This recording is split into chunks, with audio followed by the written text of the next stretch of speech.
Joining me now from New York is Frank Sesno. He's a professor in the School of Media and Public Affairs at George Washington University. Frank, you're someone who knows and understands Washington politics very well. We've had one win after another for Donald Trump.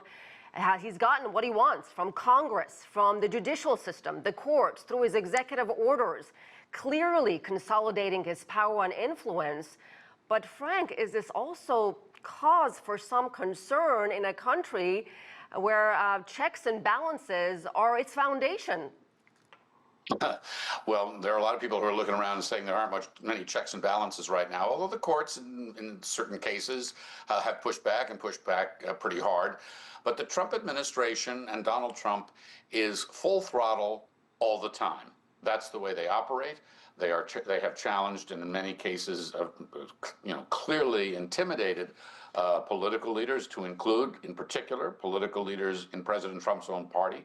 Senator Thom Tillis dared to speak out against this bill that Jim Spellman was just talking about when it was being debated. Trump said he was going to support him being primary. Tillis then announced that he was going to resign and not run for re-election.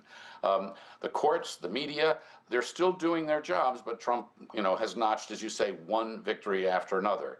That doesn't mean that he is overwhelmingly popular.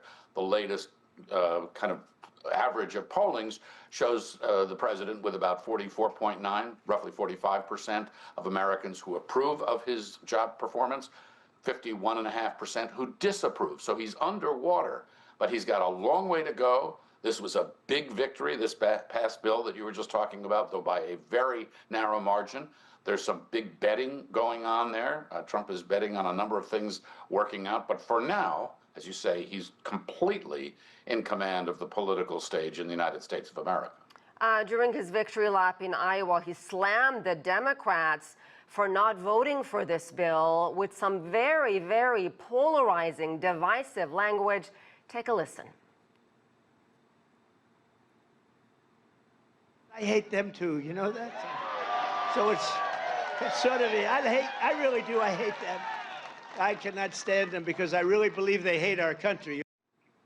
He's talking about the Democrats. Is this the kind of language you should be using of all days, 4th of July holiday weekend? Well, I've been around for a long time. I've covered presidents in my journalistic career, and we have never had a president who uses this kind of divisive language against Democrats, the media, law firms, universities, scientists, and others, and in his own party.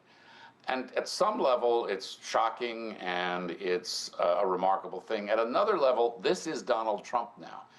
And while it continues to have a corrosive effect among many, I do think that a lot of people in the United States have kind of not written it off, but they understand that this is his vernacular. This is the vocabulary he uses. But no, it's not presidential in the way we would have graded and tracked our presidents until Donald Trump. Yeah, I mean, it never ceases to amaze me, the words, and words should matter, Frank. Let's talk about midterm elections. This bill, hugely unpopular, the one that he's about to sign, could this come back and haunt the Republicans with big wins for Democrats in midterm elections? It certainly could if a few things happen. First and foremost, if the Democrats actually know how to use it to hurt the Republicans. The Democrats have been pretty terrible at capturing the moment and figuring out how to respond to this Donald Trump phenomenon. But there's some big bets in here, $170 billion over 5 years to ratchet up immigration. Well, as the president has been continuing in the Department of Homeland Security, their deportations of immigrants, public support for this very harsh immigration policy has been declining, and it's been very noticeable. So that's something that could come to play. As was pointed out earlier, there are a number of steps in this bill that take food support away from needy people, potentially take health care, well, not potentially, will take health care away from people over time. It's a question of timing, though. So those things can be salient, powerful points for the Democrats if they can figure out how to capture that message and deliver it over time. And they're going to be up against Trump, who's going to be messaging on the other side. I've cut your taxes. Now people who are receiving Social Security, seniors, most of them will get another break against their Social Security, more money in their pockets. We're not going to tax overtime. So he's going to be able to use these populist themes to counter what the Democrats have. So it's going to be a real message war going forward. But there are serious vulnerabilities over time for the Republicans, which is why the support on the Hill for this bill was as fraught and as close and divisive as it was. Yeah, all right. Yeah, you're absolutely right about that. Frank Sesno, thank you, as always.